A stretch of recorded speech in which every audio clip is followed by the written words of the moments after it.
Are you okay there, Chris? Yeah.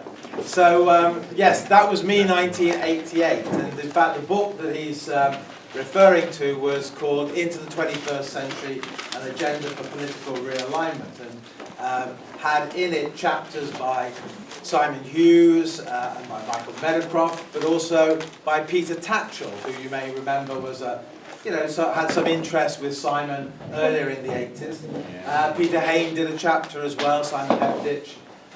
Jean Lambert, who's now an MEP for the Green Party. So it tried to look at the role of liberalism as something that isn't just within one party, but is in fact reflected in many parties.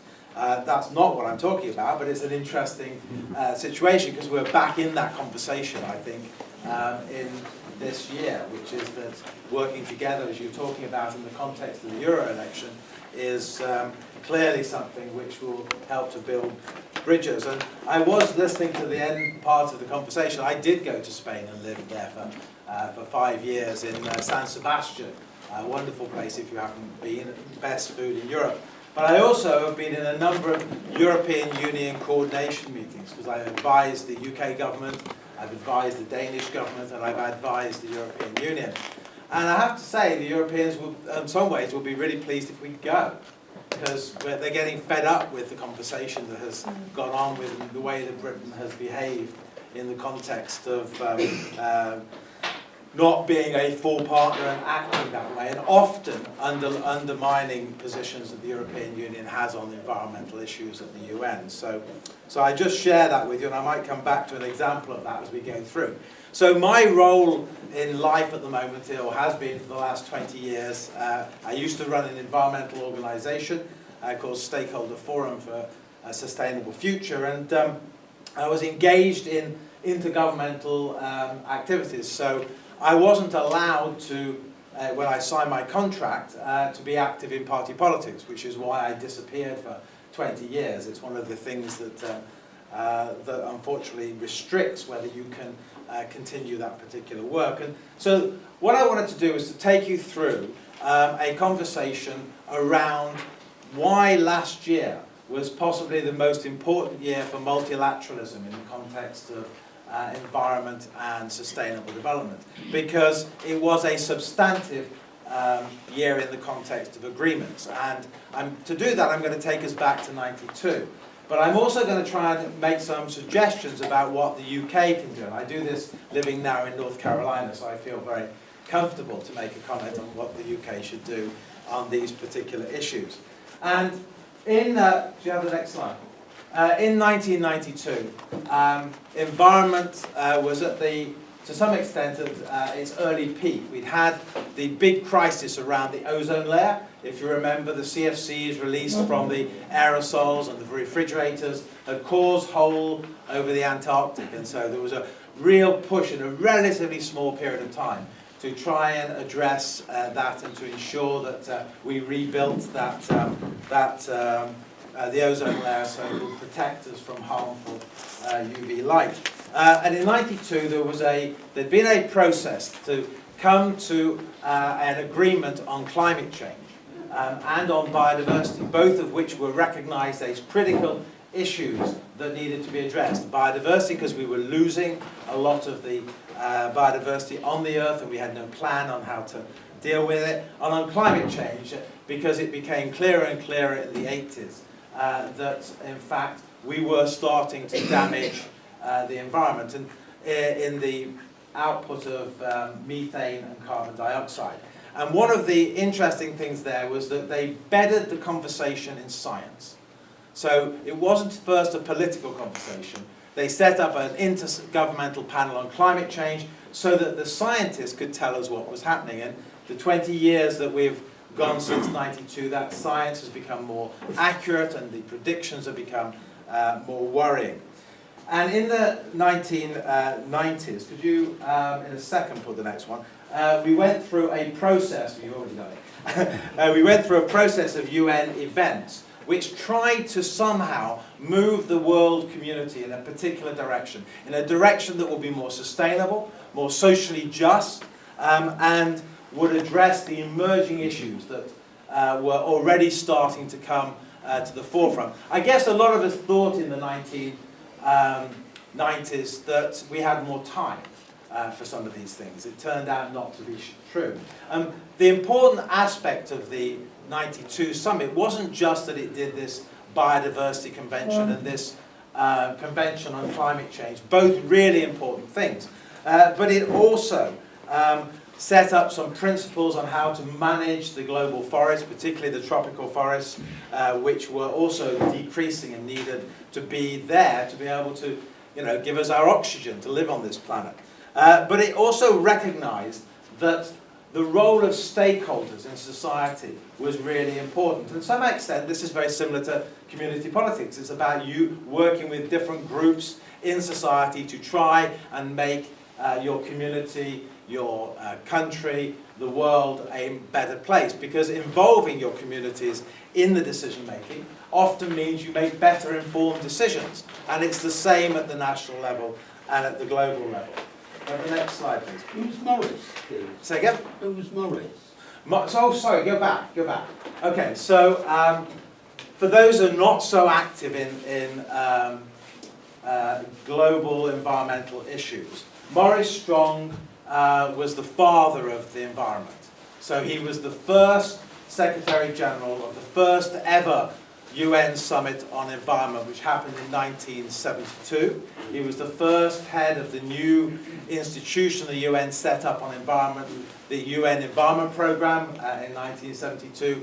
And he was the person brought back by the UN to chair and run the summit in 1992. And he managed to bring all the governments together and to, in fact, take them through a very difficult set of negotiations, because at that particular point it was Bush 1 in the White House. And so you can imagine the climate negotiations were not an easy thing because of his oil background and the Republicans' position at that particular time. So Morris played a critical role, as he did in the 80s, in the Africa famine for the UN. So he's been really important. In fact, he died in November last year. I had the pleasure of doing a book with him, which goes through the history from 72 to 2012. And in fact, the original summit in 72, the Stockholm summit, was the first time that the Chinese government actually attended a UN conference. And the book actually looks at the role that China played in that particular event. So a great man for sure. Next one. What was his nationality? He's Canadian, and in fact I went to his memorial service, and Justin Trudeau, the wonderful new Prime Minister of, if only we had a Justin Trudeau, it would be nice, gave a warm recognition of the role he had played in sustainable development. One of the problems after the summit in 1992 was that there was an estimate about how much it would cost to implement the agreements that have been given. And I've given you the quote here from Maurice Strong, from The Guardian in 1992. And he was asked, how much will it cost to implement? And it was $625 billion a year, 125 billion transfer from north to south. And the reality is that we were in a situation in 1992 of, in a sense, the aftermath of the first Iraq war. And so oil prices had gone up, as they did do again in the 2000s. And a lot of the commitment, political commitment, went to stabilizing Eastern Europe and not to fulfilling the agreements on environment and development that were agreed. And in fact, this is what we should be paying in overseas development aid, globally, not us, but I mean everybody. And this is what we're actually paying. So this is what we promised, and this is what we're paying. And what we saw in the 1990s is, instead of more aid going to developing countries to help them to develop more sustainably, not to make the bad choices in particular industry that we had done in our industrialization, what happened was that the aid flows went down. And so a lot of the problems that we're now facing are due to that lost decade of the 1990s. Next slide.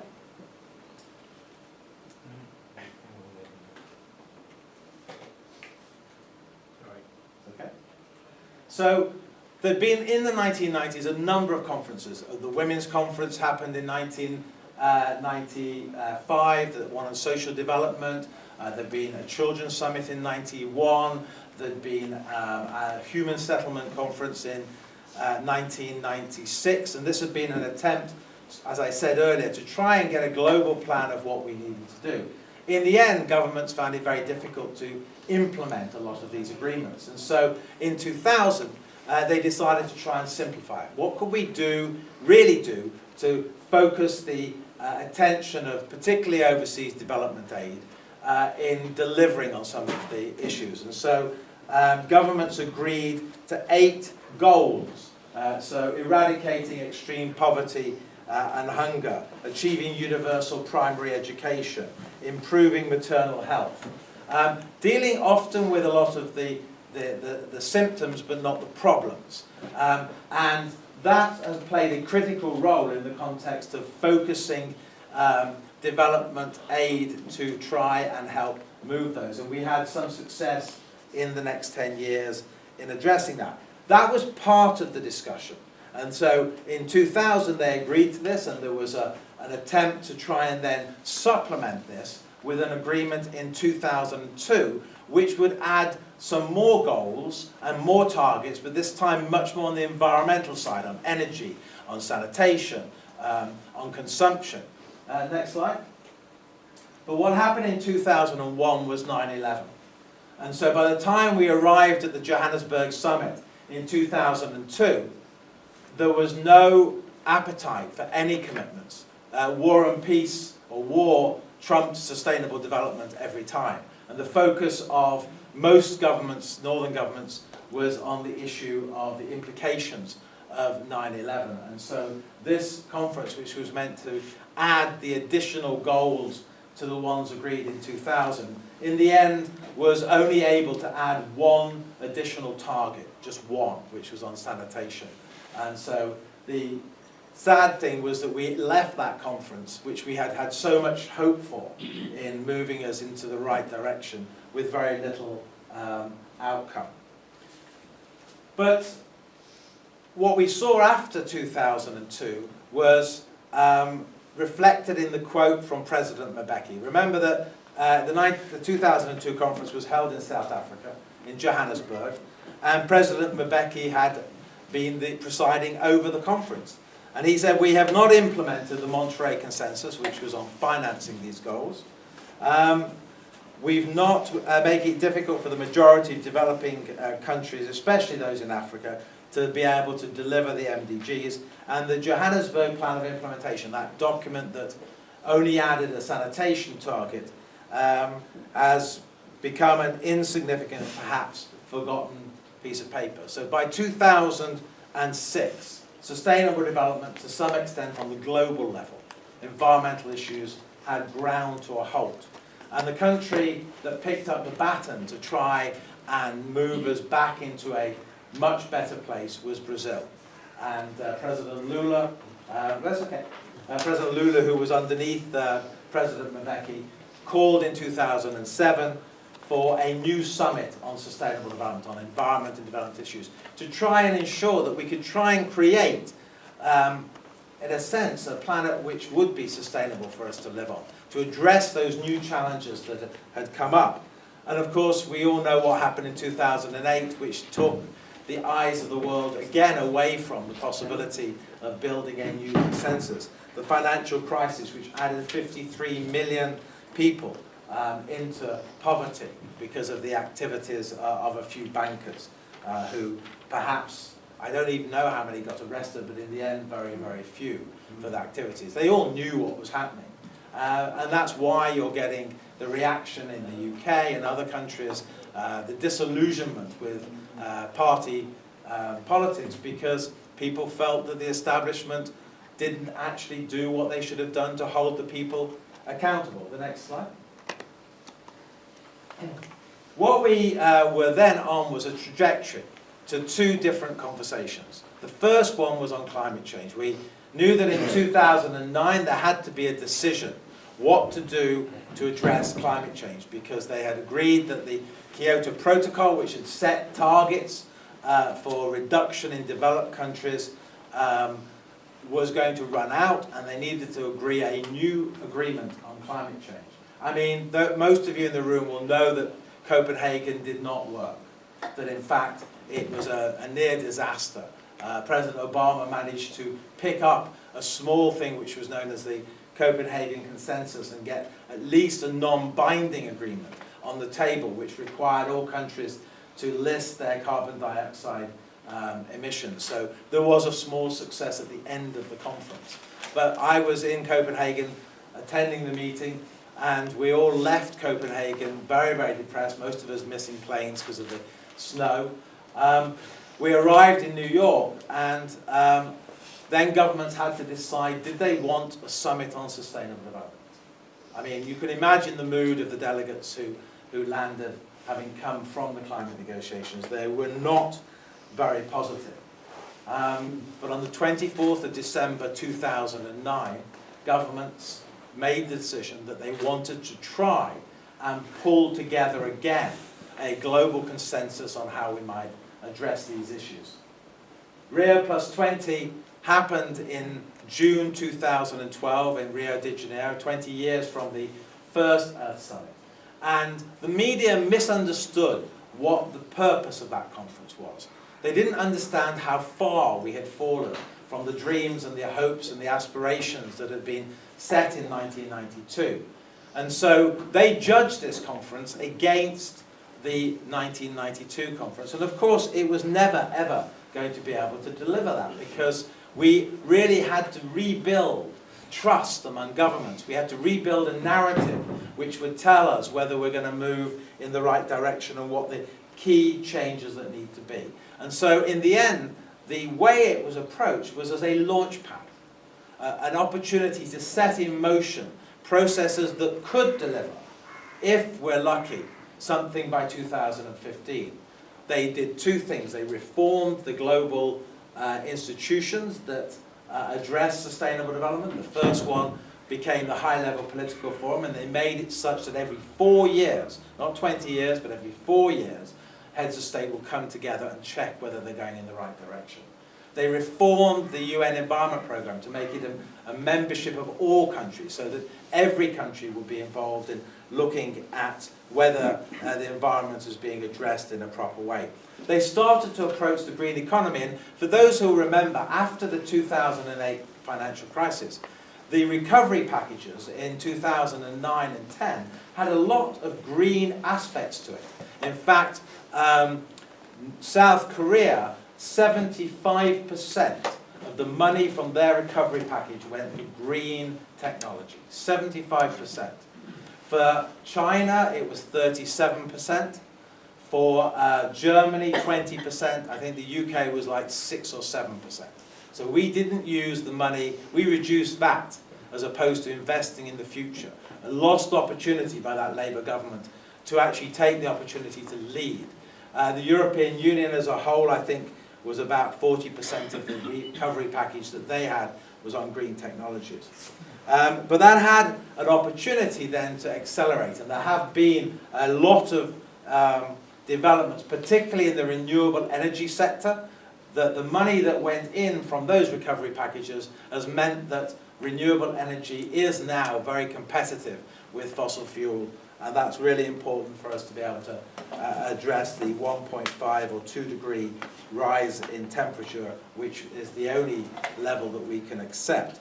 It also started a process to develop these new goals. So we knew that the Millennium Development Goals in 2000 would end in 2015. So should they replace these goals with similar ones, or should these be more all-encompassing? And so they set in motion a process to develop sustainable development goals. They also said, well, we need money to be able to back up delivery of those. So they set up a process for a conference to deal with that. And one of the things that the developed countries had played a very unhelpful role in the previous 20 years was the issue of technology transfer. How can we ensure that developing countries use new technologies and not just repeat the industrialization that we do? There's a cost implication to using that, but we'd addressed that on ozone depleting chemicals. It wasn't beyond us, but in the last 20 years we hadn't been able to do it. They now set up a process to deliver that. After the summit in June 2012, there was something that really did shake American politics, which was Sandy. And these are pictures, as you can see, from New York, and it really brought back home to America that this wasn't something that wasn't going to impact on America. It wasn't just about a developing country or a small island going underwater. It was about something that was going to impact on their well-being and their ability to live, particularly in coastal zone areas. And I might say I worked with the US military on some of their climate change work. We produced a report just after this. And the US military completely understand this is going to happen and have planned all their work around assuming that on where they build and what they're doing. So this played, I think, a critical role in focusing American politicians to the recognition that it was going to be a critical issue. Not all of them, and we know where some of those are. In the same year, the World Bank brought out a review of climatologists, so the people who actually know something about climate, and it said that 97% of scientists agree on the reality of climate change. Now, the US Senate has just passed a resolution saying that's not true. Of course, they know a lot about science, the Republican-dominated Senate.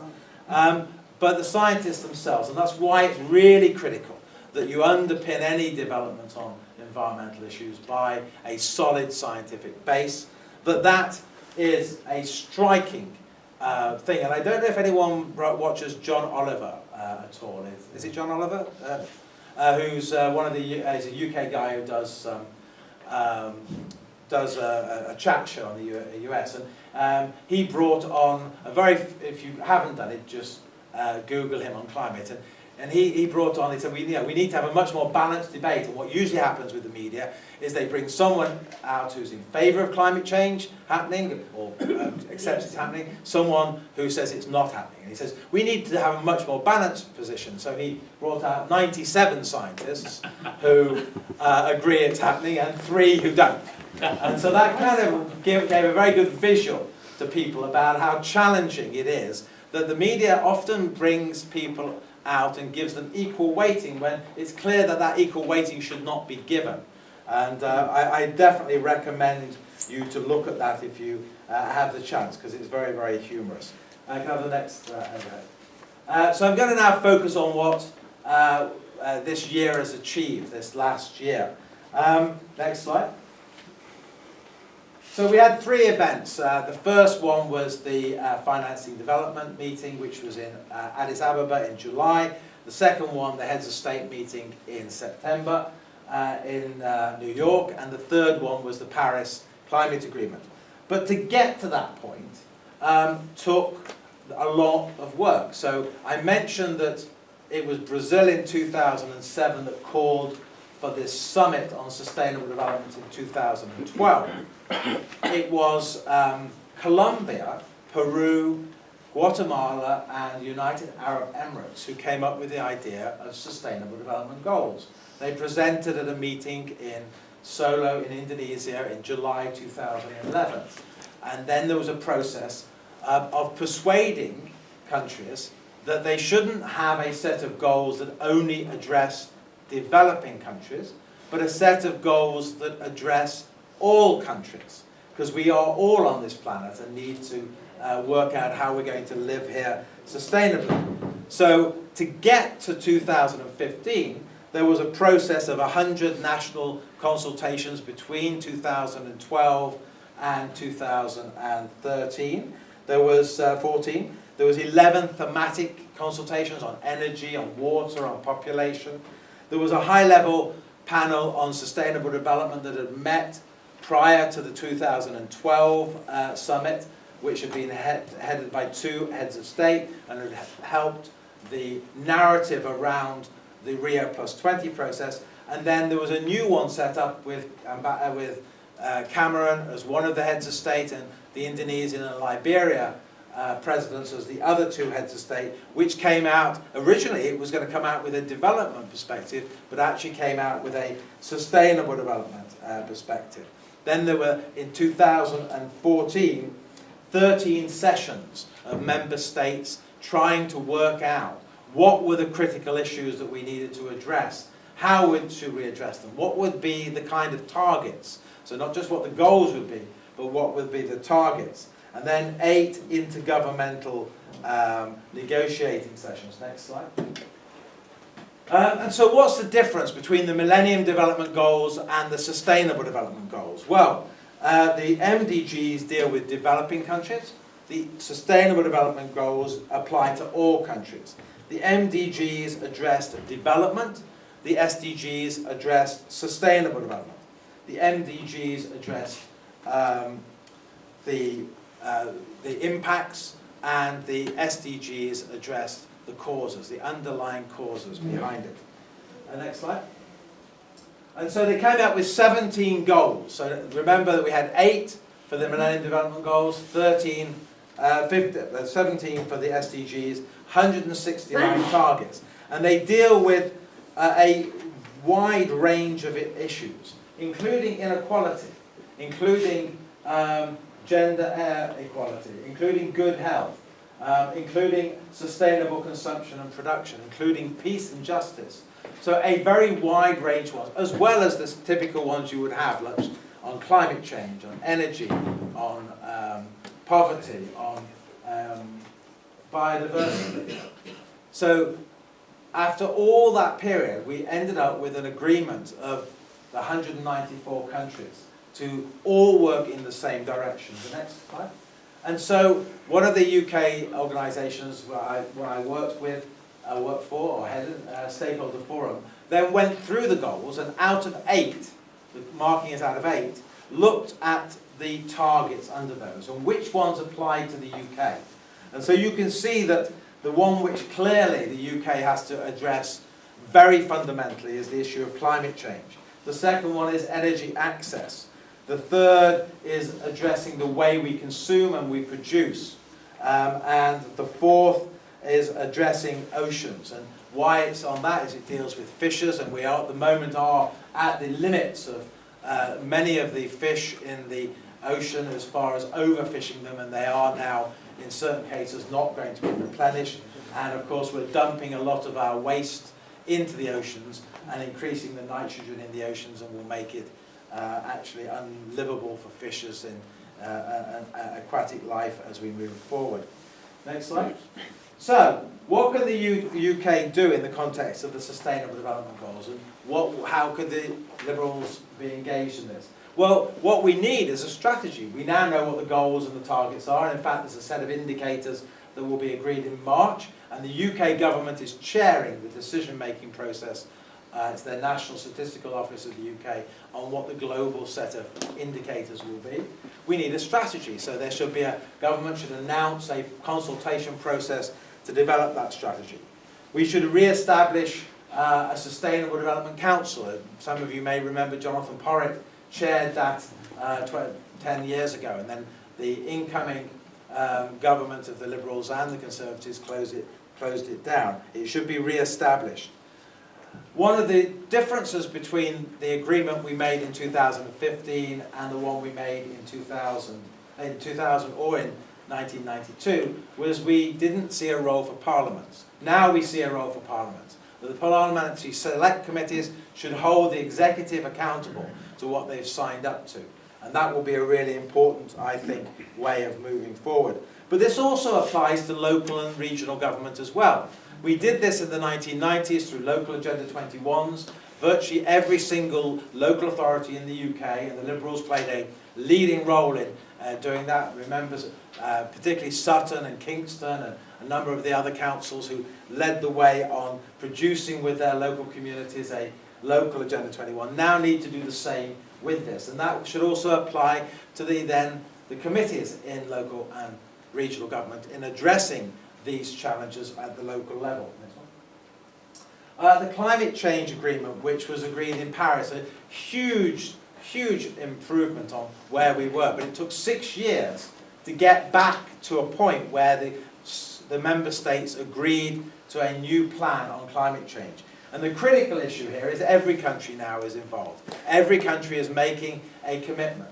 But to do that commitment, we need to then ensure that we have transparency, so that then when a country reports, we know that that's actually true, and that countries need to develop their adaptation plans. How are they going to adapt to the changes that are going to happen? And that will include in the UK, so some of the coastal zones in the UK are going to be seriously in threat, particularly around Norfolk and Suffolk. They're going to have, I think, to have to seriously decide whether they let parts of that go in the next few years, or whether they actually going to try and rebuild a kind of sea defence that might have an impact. There's a commitment from 2020 that there will be $100 billion to spend in the context of helping countries address this. And remember, this is a polluter pays principle. If you believe that someone who pollutes should pay for the cleanup, we have polluted, and our impact is being held in many cases in developing countries. And there will be a huge increase in climate refugees as we move forward, particularly if we don't keep within the 1.5 to 2 degrees thing. It is our responsibility, both in the UK, Europe and America, to be able to do this, because this is a historical impact that we're having, and we have polluted and we should pay for it. There's also an issue of ensuring that we actually have a proper global stock take, and they've set that for 2023 to ensure that we're moving on the right direction.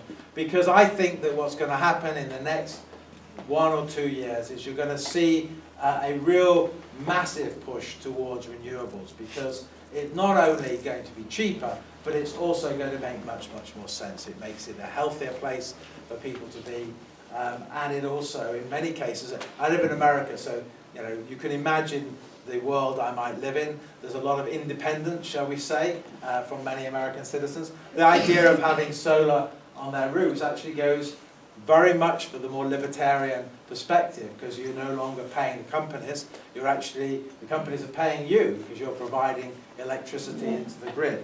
And I think that's going to start to change as we move forward. Go to the next slide. Nearly finished. And so, what if it's a big hoax and we create a better world for nothing? I mean, that's the really worrying thing, I think, that clearly we all have. But I think that there's a need to kind of relook at the issue around the UK Climate Act, that we need to fall by something like 80% in our carbon emissions by 2030 if we're going to be on track for the 1.5 degree horizon. If we go above 2 or 3, you can imagine places like Dubai or other places in Africa becoming unlivable, because the temperature will be so great that they will not be able to sustain life there. So we're looking at serious problems, and serious problems that are going to address an impact on us in a relatively small time. We need, I think, to go back to the conversation around the New Deal. That was I think, very good idea, but I think we would, shall we say, not agree